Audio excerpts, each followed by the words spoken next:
बहुत समय पहले की बात है। एक गांव में एक ज्योतिषी रहा करता था। उसका विश्वास था कि वह तारों को देखकर भविष्य पढ़ सकता है। इसीलिए वह सारी सारी रात आसमान को देखता रहता था।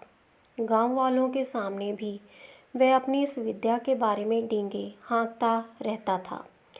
एक शाम वह गांव की कच्ची सड़क पर पैदल चलता हुआ अपने घर की ओर जा रहा है। उसकी नज़रें आसमान पर चमकते तारों पर जमी हुई थी। वह तारों को देखकर आने वाले समय में क्या छुपा है यह पढ़ने की कोशिश कर रहा था। तभी अचानक उसका पैर कीचड़ से भरे एक गड्ढे पर पड़ा और वो गड्ढे में जा गिरा। वह कीचड़ में लथपथ हो गया और किसी तरह गड्ढे से बाहर निकलने के लिए हाथ पैर मारने लगा, लेकिन एड़ी चोटी का जोर लगाने के बाद भी वह गड्ढे से बाहर नहीं निकल पाया। सारी कोशिश बेकार जाती देख वह सहायता के लिए चिल्लाने लगा। उसके चिल्लाने की आवाज़ सुनकर कुछ लोग दौड़े चले आए।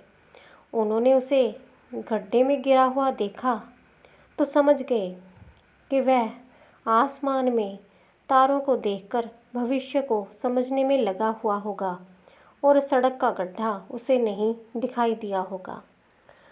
उन्होंने उसे बाहर निकाला और बोले, तुम आसमान में तारों को देखकर भविष्य पढ़ते रहते हो और तुम्हें यही नहीं पता कि तुम्हारे पैरों तले क्या है।